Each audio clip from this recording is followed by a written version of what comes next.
यदा यदा हि धर्मस्य ग्लानिर्भवति भारत अभ्युत्थानमधर्मस्य तदात्मानं सृजाम्यहं परित्राणाय साधूनां विनाशाय च दुष्कृतां धर्म संस्थापनार्थाय संभवामि युगे युगे। नमो नमः। તમારા બધાનું સ્વાગત કરું છું આધ્યાત્મિક મહાશક્તિમાં। જો સાર રૂપે મહાભારતને સમજવું છે તો કેવલ 9 ઘટનાઓને અથવા 9 પાત્રોને જો તમે યાદ કરો છો તો પણ સાર રૂપે તમને આ ગાથાના મર્મને જાણવાનો આનંદ થશે। તો જો મહાભારતમાં આ 7 જે મોટી ભૂલો થઈ અને અન્ય ટીમ દ્વારા એટલે કે સમુદાય દ્વારા જે બીજી 2 ભૂલો થઈ એનો વિચાર કરીએ તો પણ આપણે આપણા જીવનમાં આ ભૂલ ન કરીએ તો આપણા જીવનમાં જે મહાભારત રચાય છે એના સોલ્યુશનને આપણે મેળવી શકીએ એમ છે। તો સૌથી પહેલો જો વિચાર કરીએ તો મહાભારતનો જે સારભૂત 9 વિચારો છે એમાં સૌથી પહેલો વિચાર છે કે સંતાનોમાં ખોટી જીદ અને માંગણીઓ પર યોગ્ય સમયે જો અંકુશ નહીં રાખવામાં આવે તો છેલ્લે નિસહાય બની જશો। એટલે પહેલો સમુદાય કૌરવ। કૌરવોના વિચારોને ધૃતરાષ્ટ્રે ક્યારેય જોયા જ નહીં, વિચાર્યા જ નહીં અને એક નિરંકુશ વ્યવસ્થા એને આચરવા માટેની છૂટ આપી। સાથે શકુનીના વિચારો પણ જામ્યા। એ શકુનીના વિચારોને ધૃતરાષ્ટ્રે સ્વહર્ષ સ્વીકારી લીધા અને જ્યારે તમે વિચારોને એ સાચા છે કે ખોટા એ વિચાર્યા વિના બાળકોના વિકાસ સમયે નિરંકુશતા, વિચારવિહીનતા અને લક્ષ્યવિહીનતા અને એમના મનના અંદર ઉત્પન્ન થતા તમામ વિચારોને કેવળ હકારમાં સમર્થન આપી દેવું એ સૌથી મોટી ભૂલ માતા પિતાની જોવા મળશે। બીજો વિચાર છે તમે બળવાન છો, વિદ્યાવાન છો, શસ્ત્રશાસ્ત્રના પ્રબળ અને પ્રશસ્ત જાણકાર છો, પણ જો તમે અધર્મ તરફ છો તો વિનાશ નિશ્ચિત છે, વિસ્મયતા નિશ્ચિત છે અને અજ્ઞાનતા પણ નિશ્ચિત છે। કર્ણ આનો ચોખ્ખો દાખલો રૂપે આપણને જોવા મળે છે। સૂર્યનું સંતાન છે અને એટલા માટે એની પાસે વિદ્યા પણ છે, વાણી પણ છે, સામર્થ્ય પણ છે। એટલે કે જ્યારે તમારી પાસે તમામ પ્રકારની શક્તિઓ છે પણ છતાંય જો તમે અધર્મનો સાથ આપી રહ્યા છો, વારે વારે તમે અધર્મને આચરી રહ્યા છો, તમને એ ખબર છે કે તમે ખોટા રસ્તે જઈ રહ્યા છો, પણ છતાંય કોઈક ટૂંકા લાભને લેવા માટે થઈને, પદ અને પ્રતિષ્ઠાને પ્રાપ્ત કરવા માટે થઈને જો તમે એમાં હાકારો ભરી રહ્યા છો તો સમજો કે કર્ણના જેવી દશા થવાની છે જ। અને એટલા માટે આ બીજો અપરાધ અહીંયા જોવા મળે છે કે જેના કારણે થઈને તમામ સુખ સુવિધા, તમામ શક્તિ હોવા છતાં પણ જે નિસહાય બની જાય છે અને જેનો નાશ થાય છે એ કર્ણ છે। ત્રીજો વિચાર કરીએ તો સંતાનોને એટલા મહત્વકાંક્ષી ના બનાવી દેશો કે જેના કારણે થઈને એ કેવલ અને કેવલ એમનો ગોલ જ પ્રાપ્ત કરવાના પાછળ પડ્યા રહે, વિદ્યાનો દુરુપયોગ કરવા માટે પણ એ તૈયાર થઈ જાય અને કેવળ એમના કેન્દ્રમાં લક્ષ્મી જ હોય। એટલી બધી મહત્વકાંક્ષા તમે એમનામાં ભરી દેશો અને પછી એ મહત્વકાંક્ષાના કારણે થઈને એ કેવળ અને કેવળ સત્તાલોલુપ થશે, અંધભક્ત થશે તો પણ એ નાશવંતતાને નોતરશે। એનો ચોખ્ખો દાખલો જો વિચારવો હોય તો એ અશ્વત્થામા છે। અશ્વત્થામા બ્રહ્મ તેજથી લાલાયિત છે, એમને બ્રહ્માસ્ત્ર ચલાવવા સુધીની વિદ્યા જીદ કરીને પ્રાપ્ત કરી છે, પણ છતાંય એ અધર્મનો સાથ આપે છે। એના કારણે થઈને ક્યાંક ને ક્યાંક એ વિદ્યા યોગ્ય રીતે સિદ્ધ થતી નથી।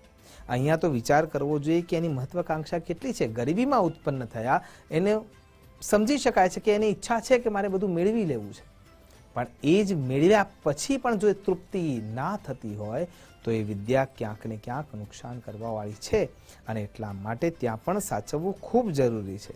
ચોથું જે કારણ છે, એવી કોઈ પ્રતિજ્ઞા ન કરો કે જેના કારણે થઈને તમારે અધર્મનો સાથ આપવો પડે।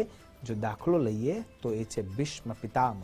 ગંગાજીના જે સંતાન છે, જેના અંદર કેવળ અને કેવળ પવિત્રતા જ વ્યાપ્ત રહી છે, જેને આજીવન બ્રહ્મચર્યનું પાલન કર્યું છે, જેને ઈચ્છા મૃત્યુનું વરદાન છે, છતાં પણ આટલું વિરાટ સામર્થ્ય હોવાના કારણે પણ એમને એ પ્રતિજ્ઞાના કારણે થઈને અધર્મનો સાથ આપવો પડ્યો છે।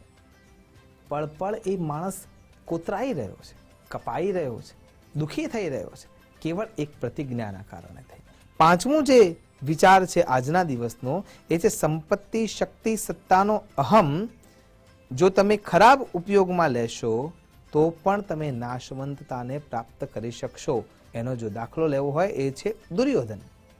દુર્યોધન પાસે પણ શક્તિ છે, વિદ્યા પણ છે, કેમ કે ગુરુ દ્રોણે એમને પ્રખર વિદ્યા આપી છે, શાસ્ત્રની સમજ પણ આપી છે. બલદાઉ મહારાજે એમને ગદાયુદ્ધ શીખવ્યું છે. તો જ્ઞાનવંત પણ છે, વિચારવંત પણ છે, પણ કેન્દ્રમાં શું છે? એનાથી આગળ જે છઠ્ઠો વિચાર છે એ જો વિચાર કરીએ તો સ્વાર્થાંધ, વિદ્યાંત, મદાંધ, મોહાંધ અને જે કામાંધ છે એ જે ષડરીપુઓથી ગ્રસિત છે એ વ્યક્તિ જે આંખે સતત વિકલાંગતાને અનુભૂત કરી રહ્યો છે, એના હાથમાં જે આંખો હોવા છતાંય જો આ મદાંધતા હોય, કામાંધતામાં વ્યાપ્ત રહેતો હોય તો એને સત્તા આપવી ન જોઈએ. દાખલો છે ધૃતરાષ્ટ્ર.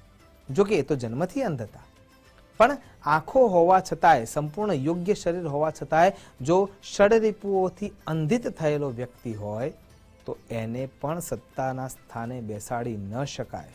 અને આજે પણ આપણે જે યુદ્ધો ચાલી રહ્યા છે એમાં પણ ક્યાંક ને ક્યાંક લોભાંધતા અને સત્તા અંધતા જોવા મળે છે. સાતમો વિચાર છે વિદ્યા સાથે વિવેક હશે તો જ જીતને પ્રાપ્ત કરી શકશો. અને અહીંયા જ્યારે દાખલો મળે છે ત્યાં અર્જુન છે. વિદ્યા સાથે વિવેક હોવી જરૂરી છે. નારાયણી સેના માગવા માટે જ્યારે દુર્યોધન આવ્યા, પણ પહેલો પ્રસ્તાવ જ્યારે કૃષ્ણએ કહ્યું કે મેં અર્જુનને જોયા છે એટલે પહેલો એનો પ્રસ્તાવ હું સ્વીકાર કરીશ, તો એમને વિદ્યા હતી, વિવેક હતો, વિનયતા હતી અને વિશ્વાસ હતો, એટલા માટે કૃષ્ણને માગી લીધા, નારાયણી સેનાને નહીં. સંખ્યાથી જીતાતું નથી, જીત થાય છે યોગ્ય કર્મથી. અને એટલા માટે અર્જુનને જો જીત મળી એના પાછળનું એક કારણ જો કોઈ હોય તો એ છે વિદ્યા દદાતિ વિનયમ. એ વિનય સાથે નિર્ણયો લઈ રહ્યા છે, એટલા માટે એ જીવનના આ પડાવને સુયોગ્ય રીતે પાર કરી શકે છે. આઠમો જે વિચાર છે છળ કપટથી બધે જ વિજેતા ન થઈ શકાય. શકુની. દરેક જગ્યાએ જો છળ કપટ કરવા જશો તો ક્યાંક ને ક્યાંક તમે ફસાવાના છો જ. હા, છળ કપટ થોડા સમય માટે લાભ આપી શકે છે, પણ એ લાભ લાંબો સમય સુધી ચાલતો નથી. અને જે નવમો વિચાર છે એ વિચાર છે નીતિ, ધર્મ અને કર્મને નિભાવશો તો આ દુનિયાની મહાસત્તા પણ તમને હરાવવા માટે સમર્થ નથી. અને એનો જો દાખલો લઈએ તો એ છે યુધિષ્ઠિર મહારાજ. યુધિષ્ઠિર મહારાજ કેવલ ધર્મના પક્ષમાં હતા. બાણ વિદ્યા માટે એટલા શક્તિવંત નહોતા, ભાલા યુદ્ધમાં એ પ્રબળ હતા, પણ અન્ય જે પાંડવો હતા એની સાપેક્ષમાં એમની પાસે એક જ શક્તિ સૌથી વધારે હતી, ધર્મની શક્તિ. અને જ્યારે ધર્મની શક્તિ સૌથી વધારે જેને આચરિત કરી છે, એટલે કે ધર્મનું જીવન પર્યંત પાલન કર્યું છે, એને આ વિશ્વમાં કોઈ એવું વ્યક્તિ નથી જે એને હરાવી શકે. એટલા માટે ધર્મમ રક્ષતિ રક્ષિતઃ. ધર્મનું રક્ષણ કરો, ધર્મ તમારું રક્ષણ કરશે. આશા કરું છું કે મહાભારતના આ 9 પાત્રોથી, 9 વિચારોથી આપણે આપણા જીવનના 9 ખંડ સુધીના વિચારોને શુદ્ધ કરી શકીએ, એના આચરણ થકી દિવ્યતાને પ્રાપ્ત કરી શકીએ અને આપણા સારથી રૂપે ભગવાન શ્રી કૃષ્ણને સ્થાપિત કરી શકીએ. એ જ અભ્યર્થના સાથે નમસ્કાર. અસ્તુ સદા. શિવોહમ. નમો નમઃ.